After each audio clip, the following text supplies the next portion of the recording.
Good morning to all. मैं श्री रावतपुरा सरकार institute of nursing Maharajpur Mandla से आपको मेंटल हेल्थ नर्सिंग का जो एक सब्जेक्ट है स्किज़ोफ्रेनिया, उसके बारे में आज बताने वाली हूँ। तो हम देखते हैं स्किज़ोफ्रेनिया क्या होता है।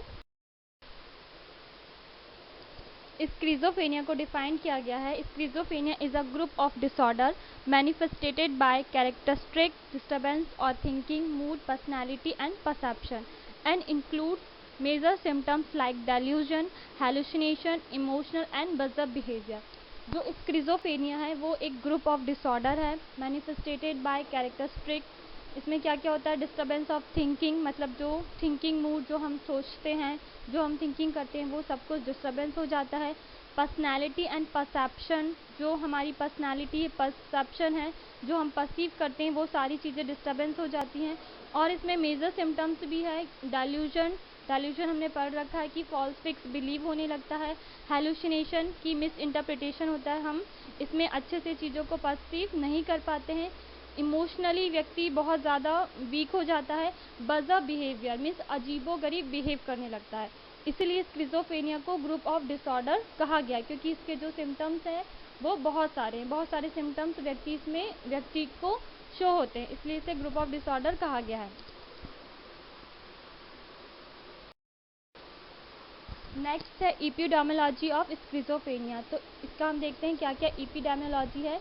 फर्स्ट है the incidence of schizophrenia is almost seen in male and females. जो स्किज़ोफ्रेनिया है वो मेल्स और फीमेल्स दोनों में ही देखने को मिलता है। Common age group is between 15 to 45 year. जो कॉमन एज ग्रुप है जिसको स्किज़ोफ्रेनिया अफेक्ट करता है वो है 15 to 45 ईयर। नेक्स्ट है incidence is higher in low socio economics group compare to upper socio economics group. इसका जो इंसिडेंस रेट है वो लो सोशियो इकोनॉमिक्स ग्रुप को ज़्यादा अफेक्ट करता है compare to upper socio economics group. तो ये हमारा था एपिडेमियोलॉजी। नेक्स्ट हम देखने वाले हैं ईटियोलॉजी की स्किज़ोफ्रेनिया की ईटियोलॉजी क्या है, क्यों कॉज होता है। तो जो इसके कारण हैं, इसके कॉजेज है वो 3 टाइप के हैं, हम एक एक करके देखेंगे। फर्स्ट जो है इसका बायोलॉजिकल थ्योरी में फर्दर इसको 3 टाइप में डिवाइड किया गया है। फर्स्ट है जेनेटिक हाइपोथेसिस, सेकंड है बायोकेमिकल हाइपोथेसिस और थर्ड वन है ऑर्गेनिक थ्योरी। तो इसमें जेनेटिक जो हाइपोथेसिस है वो नाम से ही समझ में आ रहा है कि जेनेटिकली ये कॉज होता है। तो मैं आपको बता दूं, यदि वन पेरेंट्स जो हैं मीन्स हम मदर एंड फादर में से सिर्फ यदि मदर को स्किज़ोफ्रेनिया है तो बच्चे को 10 to 12% चांसेस रहते हैं कि बच्चे को भी स्किज़ोफ्रेनिया हो। यदि बोथ पेरेंट्स मतलब मम्मी एंड पापा दोनों को स्किज़ोफ्रेनिया है तो 40% चांसेस रहते हैं कि वो आने वाली जनरेशन को भी स्किज़ोफ्रेनिया कॉज हो सकता है। तो इसलिए इसे जेनेटिक हाइपोथेसिस कहा गया है, क्योंकि ये पीढ़ी दर पीढ़ी भी ये डिसीज़ जो है कॉज होती है। नेक्स्ट है बायोकेमिकल हाइपोथेसिस। जो बायोकेमिकल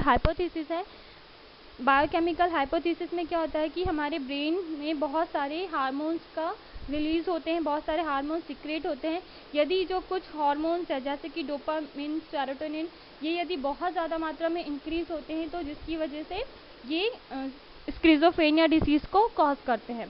थर्ड वन है ऑर्गेनिक थ्योरी में क्या होता है कि यदि ब्रेन में किसी प्रकार की इंजरी हो गई है या फिर पॉइजन हो गया है या फिर टॉक्सिक अफेक्ट हो गया है या फिर न्यूट्रिशनल डेफिशिएंसी है या फिर व्यक्ति बहुत अधिक मात्रा में साइकोएक्टिव ड्रग्स का यूज़ कर रहा है, सब्सटेंस का यूज़ कर रहा है, तो जिसकी वजह से वो क्या है धीरे धीरे उसको डैमेज करता है और ब्रेन के जो फंक्शन है उसको डिस्टर्बेंस करता है और एट लास्ट में वो क्या करता है स्किज़ोफ्रेनिया डिसीज़ को कॉज करता है। तो ये फर्स्ट था बायोलॉजिकल थ्योरी।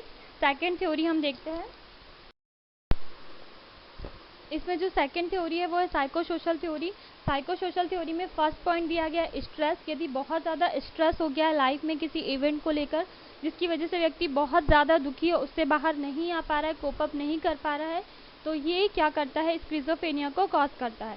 सेकेंड जो इसमें है वो है फॉल्टी मदर इन्फेंट रिलेशनशिप। यदि मदर का रिलेशनशिप बच्चे के साथ, इन्फेंट के साथ फॉल्टी है, अच्छे से नहीं है, तो वो क्या करता है स्किज़ोफ्रेनिया को कॉज करता है। और जो लास्ट है सोशल कल्चर थ्योरीज में यदि लो सोशियो इकोनॉमिकल स्टेटस है या फिर लो सोशियो इकोनॉमिक्स पीपल है तो उस एज ग्रुप में क्या होता है जो बच्चे हैं वो बहुत कम एज में काम करना स्टार्ट कर देते हैं और वो काम करने से बच्चे क्या करते हैं, अपने फैमिली मेम्बर से, अपने फ्रेंड से, स्कूल मेट से, प्ले मेट से धीरे धीरे दूर होने लगते हैं, और जिसकी वजह से क्या होता है, वो इस डिसीज़ से ये डिसीज़ को उन्हें कॉज करती है। तो इसलिए इसे कहा गया सोशो कल्चरल थ्योरी। तो जो हमने अभी देखा वो है कॉजेज ऑफ स्किज़ोफ्रेनिया। नेक्स्ट हम देखेंगे symptoms, sign and symptoms of schizophrenia. तो साइन एंड सिम्टम्स को हम अकॉर्डिंग टू साइंटिस्ट देखने वाले हैं। तो जो फर्स्ट है, अकॉर्डिंग टू ब्लूअर, जो साइंटिस्ट है उन्होंने इसे 4A में डिवाइड किया गया है इसके सिम्टम्स को। तो जो फर्स्ट सिम्टम्स है वो है एम्बीवैलेंस। एम्बीवैलेंस में क्या होता है कि इस प्रॉब्लम में या फिर इस सिम्टम्स में व्यक्ति के अंदर 2 अपोजिट फीलिंग्स एक ही टाइम पर, सेम टाइम पर आती हैं, जिसकी वजह से जो व्यक्ति है वो डिसाइड नहीं कर पाता है कि उसके लिए कौन सी चीज़ें सही हैं, क्योंकि एक टाइम में 2 अपोजिट फीलिंग्स व्यक्ति के अंदर आ रही है और वो डिसाइड नहीं कर पाता है कि उसे किस टाइम पर क्या करना है। तो ये एक सिम्टम्स हमें नज़र आता है जिसे हम एम्बीवैलेंस कहते हैं। जो सेकंड सिम्टम्स है वो है ऑटिज्म। ऑटिज्म में व्यक्ति क्या करने लगता है, अपने आप को विड्रॉल कर लेता है, वो लोगों से नहीं मिलता है, वो सेल्फ अकेले में ही रहता है। जो नेक्स्ट इसका सिम्टम्स है वो है अफेक्टिव डिस्टर्बेंस। अफेक्टिव डिस्टर्बेंस में क्या होगा, व्यक्ति के अंदर सिचुएशन के अकॉर्डिंग, सिचुएशन में या फिर किसी भी सिचुएशन में अपोजिट फीलिंग्स आएंगी, ठीक है, क्योंकि अफेक्टिव डिस्टर्बेंस है। आप एग्जांपल्स में ये बता सकती हूँ, यदि बहुत अच्छा एक खुशी का माहौल है लेकिन वो व्यक्ति क्या होगा, दुखी रहेगा और वो सैड रहकर क्या होने लगेगा, धीरे धीरे वो रोना स्टार्ट कर देगा। तो उसके अंदर क्या होता है, अपोजिट फीलिंग्स आती हैं, सिचुएशन के अकॉर्डिंग अपोजिट फीलिंग्स आती है किसमें, अफेक्टिव डिस्टर्बेंस में। जो इसका 4A है एसोसिएशन डिस्टर्बेंस। एसोसिएशन डिस्टर्बेंस में क्या होने लगता है, व्यक्ति के माइंड में बहुत सारे एक साथ थॉट क्या होने लगते हैं, लिंक होने लगते हैं, या एक साथ बहुत सारे थॉट उसके माइंड में जुड़ने लगते हैं। जैसे कि इनकोहेरेंस में आपको बोल सकती हूँ, बहुत सारे उसके माइंड में बहुत सारे थॉट्स एक साथ आएंगे।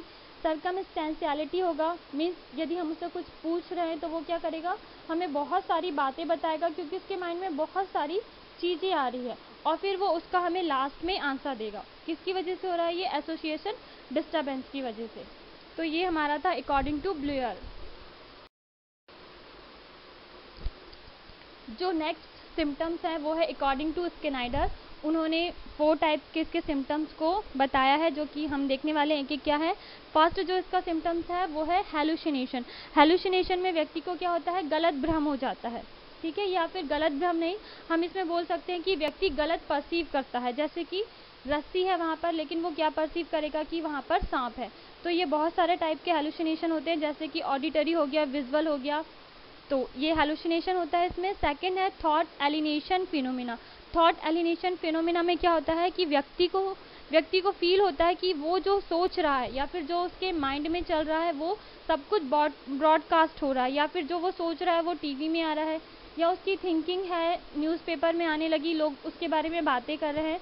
तो उसको ये सारे डिसऑर्डर्स या फिर ये सारे सिम्टम्स उसे होते हैं। नेक्स्ट है पैसिविटी फिनोमिना। पैसिविटी फिनोमिना में क्या होगा कि व्यक्ति हमसे ये कंप्लेन करेगा कि ये मेरे थॉट्स नहीं है, ये मुझसे फोर्सफुली कोई करवा रहा है, ये मेरे विचार नहीं है, बट कि कोई मुझे उस काम को करने के लिए एक्सटर्नली फोर्स कर रहा है। तो ये सिम्टम्स इसमें नज़र आता है। Delusion means false fix belief, मतलब व्यक्ति खुद को, उसको गलत एक भ्रम हो जाता है और वो भ्रम स्थायी रूप से होता है। जैसे कि वो खुद को एक्टर समझने लगे, या फिर वो खुद को कोई बहुत बड़ा नेता समझने लगे, या फिर वो उसे ये लगे कि वो कहीं का बहुत बड़ा राजा है, और फिर वो उसी की तरह वो अपनी सारी एक्टिविटी या फिर बात करना, चलना, वो सब कुछ उसी के हिसाब से करता है। तो ये थे हमारे अकॉर्डिंग टू स्किनाइडर सिम्टम्स। नेक्स्ट इसके जो सिम्टम्स हैं वो हैं, उनको 2 टाइप्स में डिवाइडेड किया गया है कि पॉजिटिव एंड नेगेटिव सिम्टम्स। जो पॉजिटिव एंड नेगेटिव सिम्टम्स है उसको हम एक एक करके देखने वाले हैं। तो फर्स्ट जो हम देखेंगे पॉजिटिव सिम्टम्स। पॉजिटिव सिम्टम्स में क्या क्या होते हैं, डेल्यूजन है, हेलुसिनेशन है, स्टीरियोटाइप पोजीशन, मूवमेंट और स्पीच। स्टीरियोटाइप पोजीशन, मूवमेंट और स्पीच में होता है कि व्यक्ति एक ही पोजीशन को, एक ही मूवमेंट को या फिर एक ही बात को बार बार रिपीट करता है, वो बार बार उसी पोजीशन में बैठेगा या फिर मूवमेंट करेगा या फिर वो बात करेगा। इनकोहेरेंस ये हमने पढ़ चुका है। सस्पिशियसनेस मतलब वो हर किसी पर शक करेगा, यदि नर्स उसे मेडिसिन भी देने जा रही है तो वो शक करेगा कि वो उसे मारने आ रही है या फिर वो उसे हार्म पहुंचाएगी। नेक्स्ट है एलिगेशन। एलिगेशन में होता है कि वो बहुत अधिक गुस्सा करेगा, बहुत जल्दी हर एक बात में वो गुस्सा करेगा। और एग्रेशन मीन्स वो हमेशा गुस्से में ही रहेगा या फिर अपना एक एंगर जो रूप है वो शो करेगा।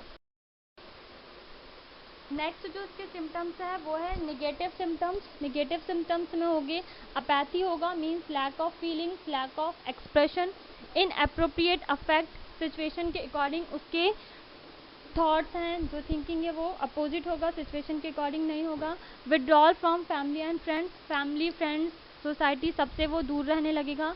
Lack of motivation and energy, जो मोटिवेशन है, एनर्जी लेवल है वो बहुत लो होगा, वो हमेशा दुखी दुखी रहेगा, वो हमेशा सैड रहेगा, एकदम कि उससे कुछ नहीं होगा, एनर्जी बिल्कुल नहीं है, बैठा है तो वो सिर्फ शांति ही बैठा है, सब कुछ म्यूट पे होने लगता है। लास्ट है इनएबिलिटी टू मेक डिसीजन, कि उसका जो डिसीजन मेकिंग पावर है वो बहुत लो हो जाता है, वो किसी भी टाइम पर डिसीजन नहीं कर पाता कि उसे क्या करना है या फिर क्या चूज करना है। Thank you to all. यदि आप लोगों को कुछ डाउट होगा तो आप नेक्स्ट क्लास में पूछ सकते हैं। Thank you.